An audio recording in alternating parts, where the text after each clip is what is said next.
Oh my God, I heard she died. Oh, like died dead. Like super like gone. Mysteriously too. Quite the mystery, we should say. She drank something and then just totally I heard the boyfriend did it. Really? Yeah. Oh my gosh, wait, chat. Shoot. Is this real? We're no, recording. We're recording. Oh darn, we do this every time. Speaking of murder. Welcome to Unfiltered.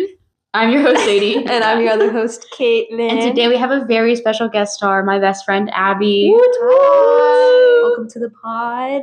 Thank you. So before we get into the embarrassing story, we should address this week's topic. Yes, we're very excited. That the intro makes sense. Nobody actually died, guys. Yeah, don't chat. worry. Everyone's alive. The well, boyfriend didn't do it. Well, we don't know. We have an AI generated shout out ChatGPT murder mystery today, and we're gonna try and solve the murder live on the podcast today, guys. And we'll tell you when the answer is coming, so you can try to solve it with us, and you can tell us what you thought the answer was. It's gonna be pretty cool. Yes. But anyway, okay. First of all, Abby is gonna share with us an embarrassing story that she has. So Abby, it's your time to shine. Okay. So I don't really have a lot of embarrassing stories, but this is gonna go like all the way back to when I was like, I'm pretty sure in like 5th grade. I had this best friend who I'm pretty sure is out to get me, if I'm being honest. Her name was Alyssa. This isn't the one that I knew about.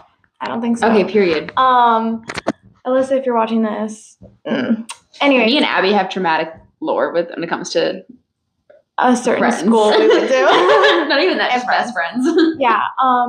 So we both had a crush on the same guy, which actually, ironically, in the future, Sadie ended up having a crush on. Who? Yeah. Yeah. So we were in love. I don't know what you're talking about. So I had a crush on this kid. I feel like everyone, literally, like in our class, had a crush on him because he was just like an attractive guy. So basically, I was talking to her about it. I basically talked to her about him like all the time. And randomly one day she was like, I'm going to be friends with him. And I was like, oh, okay, cool. Like super happy for you because like social anxiety core, I wasn't about to go up and talk to him. So she like becomes friends with him and she like was all getting buddy. And she was like, Abby, like, I hate to say this, but I'm like, I have feelings for him and I think he has feelings for me too. Oh. And like me being the not kind person I am, like in my head, I was like, no, he doesn't. It makes you feel better. He didn't like her in 5th grade. Yeah. So anyways, so we had to go on this summer camp trip, right? So we're all like crammed on like a really like hot bus. And we ended up like going out to stretch our legs to like one of those like soda stations. And the whole way down, she like completely like turned character and she was like, no, you need to like tell him that you like him on this trip. Oh. And like all of this stuff. And I was like, what? I was like, oh. Was I on this trip? Probably. Was it camp? Yeah. But like, shout out church camp. We weren't, we weren't friends yet.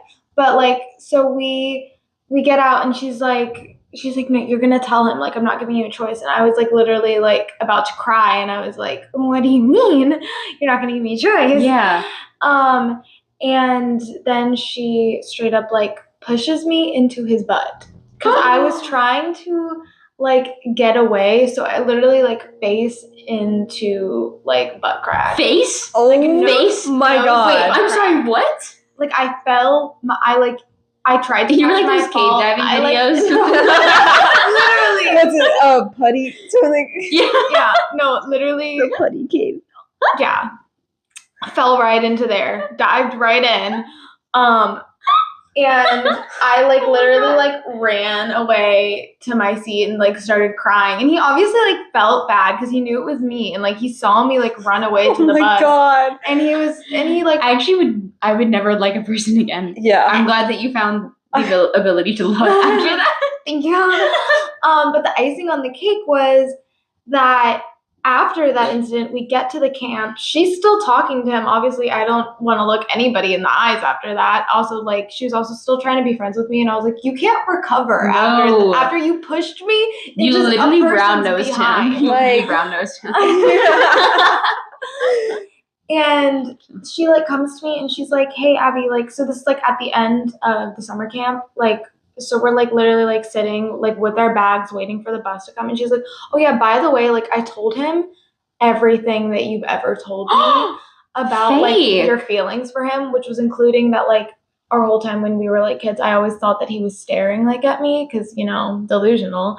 And she was like, yeah, he told me he was in fact not staring at you, and he was like usually staring at like the person next to you, but I'm not going to say who that is.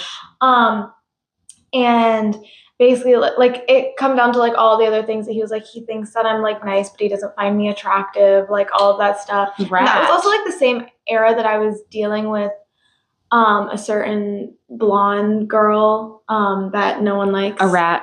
Oh wait, which one?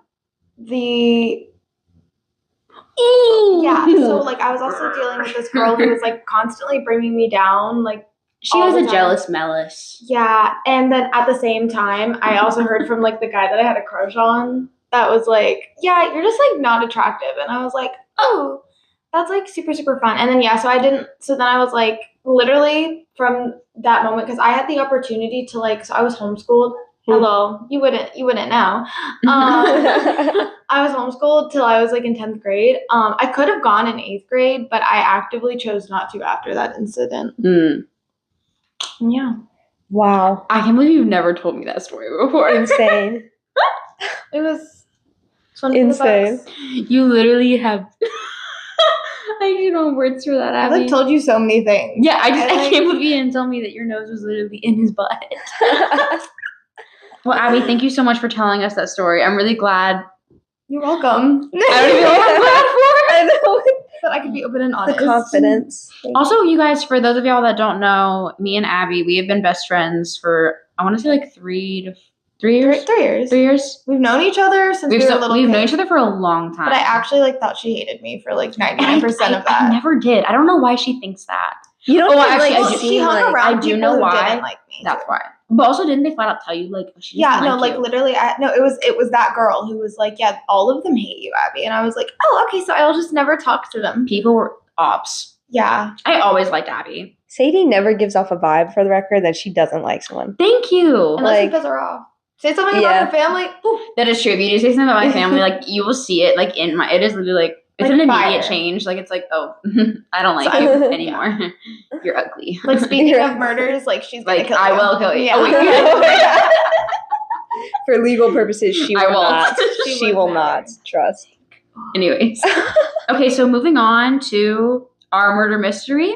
I'm gonna be reading it. Shout out. This is not sponsored, but thank you, ChatGPT, for your time and effort in giving this to us. Thank you for all that water we are wasting on exactly. ChatGPT right yes, thank you Shout to the out. amount Thank of you. carbon that we just put out into the universe. Period. So, the thing is called The Deadly Opening Night. Now, bear in mind, we don't know how easy or how hard this is going to be, but by the end of this podcast, if we don't know what the answer is, we're going to figure it all out together. We haven't even read it yet, guys. No, we're going to be reading it live. The case summary. On the opening night of the highly anticipated play Curtain Call, the leading actor, Jonathan Sterling, that's in bold, guys, that's important, was found dead in his dressing room at 8:45 p.m. Chat. I need a notebook. 8:45 in the dressing room. Okay. Just minutes before he was supposed to go on stage. He was discovered slumped over his makeup table, an empty champagne glass in his hand. Oh, he was poisoned. The autopsy confirms cyanide poisoning as the cause of death. The police ruled out suicide due to the lack of a suicide note and no cyanide bottle found in the room. This is now a murder investigation, and you have 45 minutes to solve the case. Oh, the my victim, God. Jonathan Sterling, 42. A famous theater actor known for his demanding nature and frequent backstage conflicts. Okay, so we have a little diva on our hands. Not anymore. He's dead. Time of death estimated between 8:30 p.m. and 8:45 p.m. That's only 15 minutes. It's like not a lot of time. Crime scene details. Jonathan was found in his private dressing room, which was locked from the inside, but could be opened with a spare key held by the stage manager. But that's too obvious. If it's the stage manager, I'm suing Chat. Well, okay. If it's the stage manager, I'm going to be angry with ChatGPT. He's trying his best, okay? A half-drunk glass of champagne was found on his table, which tested positive for cyanide. A second untouched glass of champagne was found next to his. His makeup kit was open, and he had already finished applying his stage makeup. Okay, diva. Okay. The room had no signs of struggle. Okay. The evidence. The room did not struggle. Let's go. The room is okay. I know y'all were wondering. The evidence is the champagne bottle, The bottle from which the champagne was poured was found in the green room, which is the actor's lounge. It had no traces of cyanide, meaning the poison was likely added after the drink was poured. Okay. Why is it up? Stage call sheet. Jonathan was supposed to be on stage at 8:50 p.m. I don't think he made it, you guys. I don't think so. I don't think so. The fingerprints. The champagne glass he drank from had only his fingerprints, but the second glass had multiple prints. Shoot. Multiple, guys. Dressing room locked. The door was locked from the inside, but there is a small air vent in the ceiling. Okay, so we have a skinty queen who's doing so this. It probably wasn't the stage manager. So it was me, guys. No. What if the stage manager is maybe so petite? What if the stage manager is just so skinty queen? Literally speck of dust, where's his waist invisible. Blade of grass. Yeah. A crumpled note found in the trash can saying, "I know what you did. Meet me after the show or I'll tell everyone." It was written in blue ink. Blue ink. Blue. Security camera. The hallway camera shows 4 people entered the green room where the champagne was kept between 8 p.m. and 8:30 p.m. Prop knife. There was a fake knife used in the play. It was missing from the props table, but later found backstage with smudges of blue ink on the handle. Okay. So it was whoever wrote it was using the knife. Yes. Oh my gosh, no way. Suspects. Okay. Olivia Hart was set to share the stage with Jonathan that night. It's her. I'm not done. It's a co-star. You literally interrupted her. 35. She's reading. They had a history of rivalry with Jonathan belittling her publicly. Security footage shows her in the green room at 8:10 p.m., claims she only went in to get a bottle of water, uses a blue ink pen for her script notes. Ooh. It might be too obvious. Dirty girl. Marcus Lane. How did she fit through the vent? Marcus Lane, director, 50. Jonathan had threatened to quit the show, which would have been a financial disaster for Marcus, was seen arguing with Jonathan earlier that evening. Claims he was in his office during the time of the poisoning. Okay, it's definitely not Marcus Lane. And I'm only saying, if I'm wrong, I'm sorry. But he literally is saying, we need him in the show. He's not going to kill him. Or you know maybe he's just saying that because he thinks you're going to think that. I'm just easily manipulated. Maybe. I definitely am. Thank you. You're welcome. All right, Daniel Cross, stage manager 28, had access to the spare key to Jonathan's dressing room. Ooh. Says he was busy organizing props at the time. Security footage places him in the green room at 8:25 p.m., and he has a history of disputes with Jonathan over backstage management. Wait, who is that? Daniel Cross, the stage manager. Emily Wren. This is the last one. She's the understudy. It's always the I was immediately thinking the understudy. And she's 22. She would have replaced Jonathan if something had happened to him. Was seen near the dressing rooms around the time of death. Claimed she was just practicing her lines. Was seen entering the green room at 8:20. They all seem so obvious. I know. Sorry. That's why I'm going to be angry if it's any of them. Figure out who poisoned Jonathan. How did they do it in a locked room? And what was their motive? Okay, so the room was locked this entire time, correct? It was locked from the inside. Yeah, he was probably locking it because he was getting ready. Right. So I'm assuming someone went through the vent. But this is hang on though. This is what's tea though. There were 2 champagne glasses, correct? So he let someone in. Right. That means that he was going to get freaky. It wasn't like someone came into the vent and was like, pour the champagne. Oh my god. Okay. He invited them in. They had champagne. They locked the door from the inside and then went through the vent to escape. Wait, what? But isn't there a camera, though, that shows who goes in and out of the room? But they didn't. Is there? Hang on. If there's such a skinty queen, maybe the camera. It's a security camera. The hallway camera shows 4 people who entered the green room where the champagne was kept between 8 p.m. and 8:30 p.m. Okay, wait. So the green room. Hang on a second. I'm sorry. Oh my god, guys, this is hard. The green room. I'm sorry. The green room is not like his place. It's just the actor's lounge. Yeah. Yeah, the dressing room is where he died. Okay. Yeah, he's in the dressing room, so he's not. The green room is kind of irrelevant. No cameras in the dressing room. No, right. Locked from the inside. So okay, yeah, I think he invited someone in and they had champagne and then they killed him and then they locked the door from the inside and escaped out the vent. So he's either gay or it's one of the girls. It says it's a tiny vent though. But I'm thinking that someone definitely came in with the champagne and was like, let's celebrate before you go on stage. Oh, totally. Celebrate. We're saying the same thing, Sadie. We are? Yes. Okay. But there was a note that says, I know what you did. In blue ink. Oh, we forgot about that. The blue ink. Okay. So if it's I know what you did in blue ink, then it can't be Olivia Hart.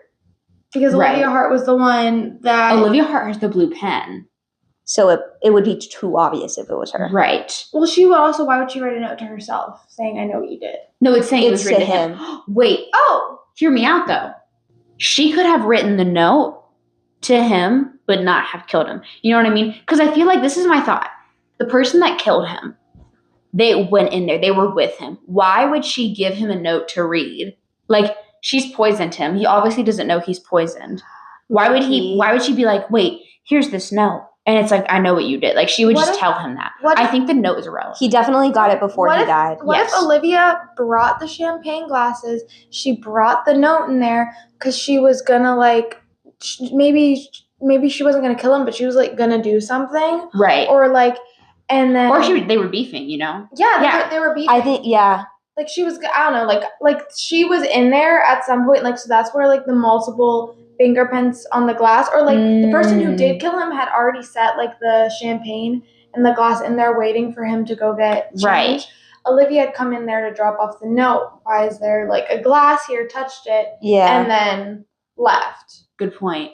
Yeah, I just don't it was definitely not So it's not Olivia. So he got the note before he died. So Olivia gave it to him. Also because the note was found in the trash. Yeah, and it was crumpled up. So he saw it, so he definitely read it, threw it away. Yes. Okay, so it just said, I know what you did, meet me after the show or I'll tell everyone. So the person who wrote that definitely wasn't planning on killing him because it said meet me after the show. Yeah. So I'm sure Olivia Hart definitely wrote the note. Yeah, because it was in the blue. Right. Yeah. So, period. Oh, so she's so smart. Guys, did we eat? Guys, we're solving this thing. I like how we didn't solve the case, but we solved who didn't do it. Yeah. So. Okay. We've ruled out one person. So we're detectives. I mean, literally sign us up, CSI. Okay, so Olivia Hart didn't do it. No. Because she was planning on meeting him. Yeah. Because she was planning on meeting him after the show. Yes. I guess, discuss, what do we think he did? That is what we need to figure out, huh? And who it was to. Right.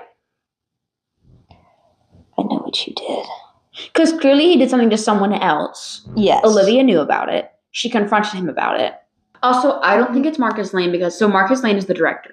And he's the one that was like, I can't have you quitting the show. He would not kill him. Yeah, why would the director want their actor to go out? Before the show. Yeah. I really think it's the understudy. Still? Understudy is Emily Wren.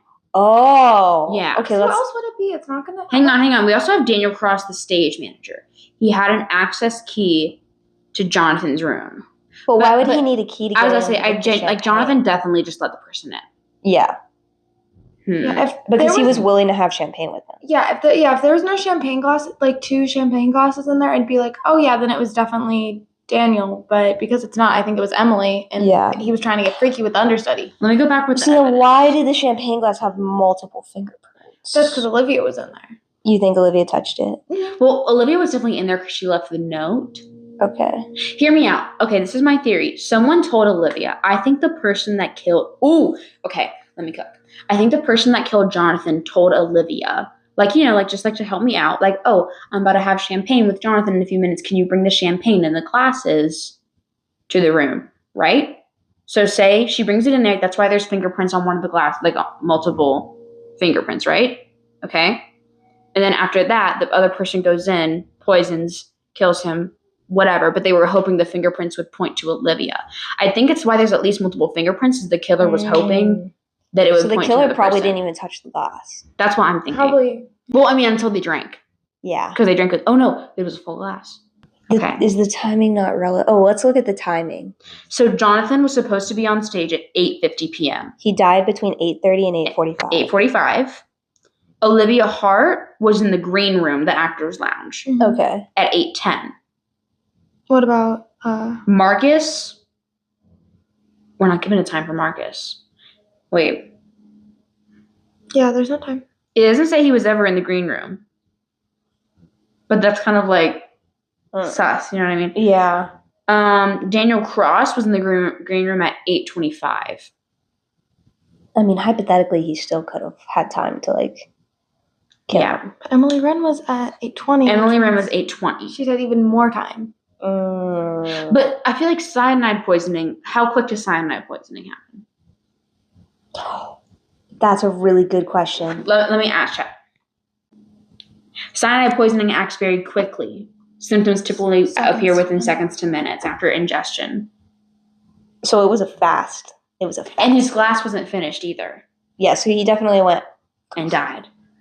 Thank you for that. You're welcome. Death can occur I just recreated it, in guys. as little as 2 to 5 minutes. Okay. 2 to 5 minutes. That's important.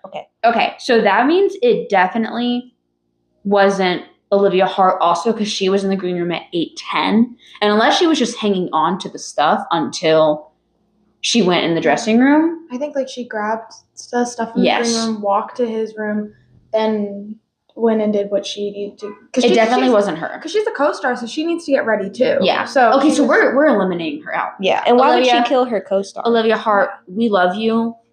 It's not you. Yeah. We're supporting you. Everyone write that down. Olivia's not. Olivia Hart, we send love your way. Marcus Lane. Okay. Is that the director? Marcus Lane's the director. And though I really don't think it's him, the problem is that we don't know what Jonathan did. Because, like what it says in the note, we don't know what he did. My guess is this is morbid, but I think he did something like probably harassed like the understudy or something, something like that. Because Jonathan's not old, but he's older. Yeah, or maybe, hear me out. Okay, maybe he's been a pain in the butt to work with. Yeah. And the director killed him so that the understudy would go in. Period. Wait, what? She's saying. True. Period. Wait, what? She's saying that she's like, wait, I totally forgot what you said. But I thought Emily Wren was the understudy for Olivia, so why would he kill the dude? No, Emily Wren would have replaced Jonathan. Oh. So if Jonathan was a poopy to work with.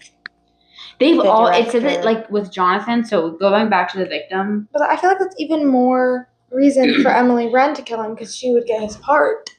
Yeah. But what if the director and Emily Wren were in an affair and they killed him together? Oh my god. Hear me out. Hear me out. And that's why there's multiple fingerprints on the car. Going along with that theory, if it's Marcus Lane, the director, and Emily Wren that are together, like secretly, right? Olivia Hart writes a letter to Jonathan saying, I know what you did because Jonathan harassed Emily Wren. Because that Marcus is livid. And he's like, forget it. Kills him. Him and Emily Wren kill him together. So that way he's like, I'm protecting my girl. Emily Wren gets her part on stage. Period. Okay. So do we want to go with it's a double Emily Wren and Marcus Lane? Yes. Because I don't think it's Daniel Cross. How fast did we solve this? Hang on, don't worry, we have more to solve. Oh, there's more. There's 2 more questions. Okay, so keep in mind, guys. Oh wait, there's more suspects. The only other suspect was Daniel Cross. Is that he's the stage manager? He's the stage manager. He had an access key to Jonathan's dressing room. He says he was busy organizing props at the time.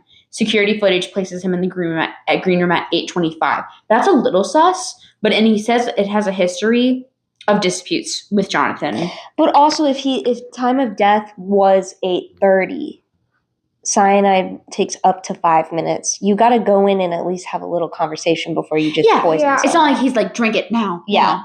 So I don't think it's him. Sense. Okay. So guys, we think it is currently Emily Wren and Marcus Lane in an affair that killed him together. Okay. So we think that the questions are who poisoned Jonathan? That one we think we have answered. The next one, how did they do it in a locked room? Okay, so I think if it's 2 of them, that changes everything. But hang on. Okay. But they didn't both go in the room. Hear me out. In this scenario, because Jonathan harassed, what's her name? Emily? He obviously would have let her come into the room if it was just her. Like, we're saying it was planned by 2 people. Or what if he let the director in? Because it was the director. Yeah. Wouldn't it be more likely the director would be like, cheers? Like, you're about to perform. Yeah. I think it could be either of them. I don't think both of them went in, though. No. I think but either way, one of them was let into the room. Yeah. It would be weird if it was the director and Emily, because there was also only 2 glasses. Yeah. Which one do you think is more likely? I feel like the director I think the director, because it would be more likely that you would have champagne with right. How did they do it in a locked room? So we think that they were let in. And then what was their motive? We think the motive. Well, hang on. The locked room. So they went in, But then how do you lock it from the inside and get out? That's what they're saying. I've done that. You lock the door from the inside and then get out of the room? No, okay, I guess, for this, for instance, lock the door and then you close it. Yeah, but what if the door doesn't close like that? Because there's some doors where you lock it and then it doesn't. Because the thing doesn't push back in. But we don't know that. We don't know what type of door it is. We asked ChatGPT what type of door it is. This matters. What type of handle? The dressing room door had a standard metal knob with a push button lock on the inside. That means once locked, it could only be opened from the inside unless someone had a spare key, and that there's no signs of forced entry. On many standard push button locks, you can press the lock button while the door is still open, then close the door. Okay, so they pushed it and then they okay, so period. I don't think the vent is, I think the vent is just like a side. But it also said that it's a small vent, and I don't. So are we saying Emily had champagne with him? And that Emily had champagne with him. Okay, got you. Either Emily or the director.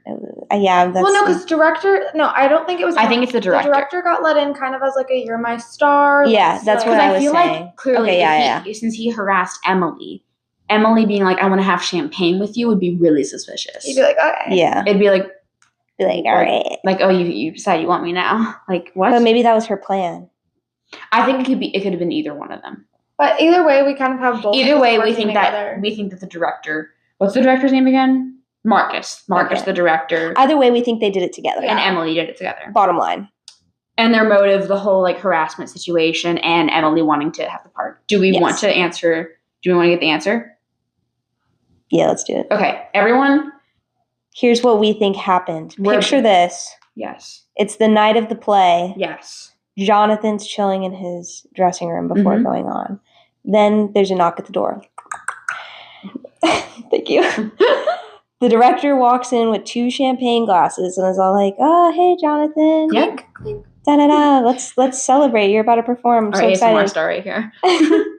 Jonathan takes a sip of the glass, dies of cyanide poisoning. Yes. The director pushes the button of the door, locks the door, and leaves. Yes.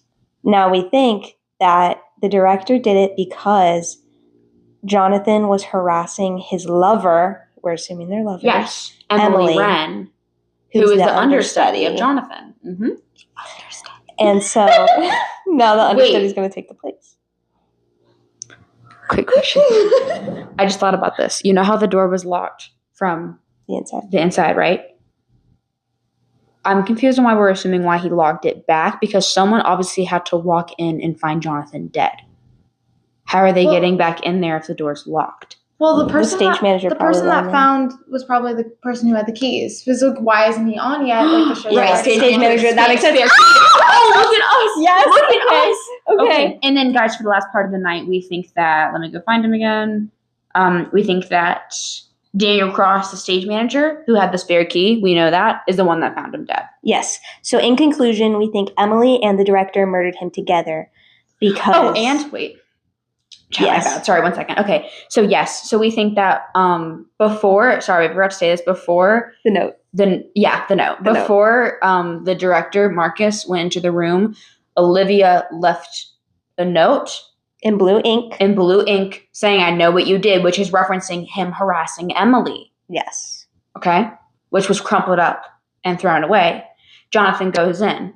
It's not Jonathan, my bad. The director, Marcus, goes in. He dies. Jonathan dies by cyanide poisoning. And then after that, the stage manager is like, where is he? Has the spare key, unlocks the door, and finds him dead. Yes. Okay. Period. That's what we think happened. That's what we think. Let's Are we ready for our answer? Yes. Okay. Give us the full. I'm so excited. Oh my God. Why am I nervous? I'm nervous, dude. Wait, let's look at. Yeah, I want to look until it's fully developed. Like a Polaroid picture. Here's the answer, guys. Don't keep reading. I would like to start off by saying that we were wrong. Very, very wrong. No! Okay. She's walking around the room right now in anger. Solution to the deadly opening night. The killer, Olivia Hart, the co-star. We ruled her out so out first. Guys, we're so dumb. We take back sending her love. We do Olivia not. Hart. The way that we said Olivia Hart said We heart you. Okay, how she did it. Olivia poisoned Jonathan's champagne glass, ensured he drank it, then left the room and shut the door behind her, Okay, so we making had it that right. We appear had that locked right, from the inside. Okay. Step-by-step breakdown. The poisoning. The champagne bottle in the green room was clean, meaning the cyanide was added after pouring. Olivia was seen in the green room at 8:10 p.m. where she could have prepped the poisoned glass. Jonathan had 2 glasses of champagne in his room, one he drank from, which was poisoned, and the one that was left untouched. Olivia likely brought him the drinks as a fake gesture of goodwill before their performance. Okay, I guess that makes sense. We got that kind of right. It was like a gesture of goodwill. Yeah. The locked room trick. Jonathan's dressing room had a push-button lock that can be set while the door is open. Okay, so we figured that out. Yeah. So we're not that far off. We just got the person, the killer wrong. The biggest part wrong. Yeah, but that's okay. Olivia gave Jonathan the drink, watched him consume it, then left, pushing the door closed behind her, making it appear locked from the inside. The blue ink evidence. The crumpled note in Jonathan's trash said, "I know what you did and meet me after the show or I'll tell everyone." It was written in blue ink, the same color Olivia uses for her script notes. The prop knife found backstage had blue ink on the smudges on the handle, suggesting Olivia handled both. Motive. Jonathan was known for belittling Olivia and threatening to have her replaced. The note harassment, kind of. Yeah. For real, bullying. Okay. The note suggests Olivia knew a damaging secret about Jonathan and possibly tried to blackmail him. If Jonathan refused to comply, she may have decided to kill him before he could ruin her career. He never met her. Let me read this. That note must be old. I'm so confused. Hang on. The note note suggests Olivia knew a damaging secret about Jonathan. So Sadie. Okay. Because we were assuming that the note was left that day, but it could have been. It could have been a week ago, and he never met her, and he didn't comply. If she was trying to blackmail him, he never met her after the show. Yeah. And so she killed him because she was like, "I can't blackmail you." Okay. I guess no. It says that Jonathan was known for belittling Olivia and threatened to have her replaced. So I'm assuming he was planning on replacing her. Okay. Gotcha. Final confirmation. Jonathan likely drank the poisoned champagne between 8:40 and 8:45 p.m., just minutes before his cue. Olivia was one of the last people to see him alive. By locking the door behind her, she ensured no one could reach him in time. Case closed. Olivia Hart is guilty. Oh my God. Guys, but I think it should have been the director. I think our story was a lot better. Our story was so much better. Shout out to ChatGPT because, you fooled us. We fully thought it was too obvious. It was even worse the fact that we literally were like, we ruled her out completely. We ruled her out so fast. She was the first one, and we were like, it's obviously not her. Sending love your way, Olivia Hart. Like, what's wrong with this? In our defense, you were the one that said that, not us. That is true. That was me? Oh, yeah. Okay, well. It's actually Sadie's fault. It's not my fault. It's always Sadie's fault. But, wow. Guys, we solved that one faster than we did not solve it that. Well, we falsely solved it faster than we thought. But you guys, we'll put up a thing on our story. You tell us who you thought the murderer was. Yes. And if our answer. story was better than ChatGPT's, because personally I think it definitely was. 100%. Our plot was good. We had a juice. Chat, are we gonna write this? Like directors? It should be a movie. We'll star in it. We will. Yeah. Oh my gosh, Olivia Hart. Oh my gosh, hey. Emily Wren. Oh yes. Kate, who do you want to be? I'll be Jonathan. Let's freaking go. I'll be Jonathan. Get this written now. Chat, we got this. Please, somebody. All right. Well, I think is that all we have for today? We actually should do this again. We genuinely should do this again. If you guys like this episode, let us know. Please let us know because I want to do that again. That was that was so fun. Also, shout out ChatGPT for actually making that good. I thought it was going to be something really really bad. Like 2 people walk into a bar. Yeah, it's one of them dies because he was shot by the person that we saw. It's there's only one suspect. Who do you think it is? It's the one suspect. Yay! Was it? He was poisoned by cyanide. Was it the bartender? It's the only suspect. The only person in the bar. There was one singular person in the bar.